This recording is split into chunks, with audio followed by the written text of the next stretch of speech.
একদিন পাতলু নদীর ধারে হাঁটছিল। সে হঠাৎ পানির ভিতরে একটি সাদা চকচকে হাঁস দেখতে পেল। অনেক কষ্ট করে সে হাঁসটিকে ধরল এবং বাড়িতে নিয়ে গেল। পাতলু হাঁসটিকে খুব যত্ন করে দানা খাওয়াতে শুরু করে এবং হাসি খুশিতে তারা জীবনযাপন করে। কিছুদিন পরে একদিন সকালে পাতলু অবাক হয়ে দেখল হাঁসটি একটি সোনার ডিম পেড়েছে।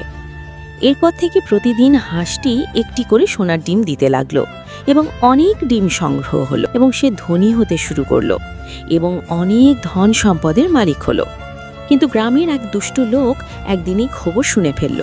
সে রাতে তার বন্ধুর সাথে পাতলুর বাড়িতে হাঁসটি দেখে ফেলল এবং অনেক চেষ্টা করে হাঁসটি ধরে চুরি করে নিয়ে পালিয়ে গেল। চোরটি খুব লোভী ছিল। সে ভাবল হাঁসটির পেটের ভিতরে নিশ্চয়ই অনেক সোনার ডিম আছে, তাই লোভের কারণে সে হাঁসটিকে কেটে ফেলল। কিন্তু ভিতরে কোনো সোনার ডিম পেল না, বের হলো শুধু রক্ত আর রক্ত। তখন সে খুব আফসোস করল এবং অনেক কান্না করল। এদিকে পাতলু চিৎকার করে কান্না করছে এবং পাতলু বলে, বন্ধুরা, তোমরা আমার হাঁসটাকে দেখেছো কি?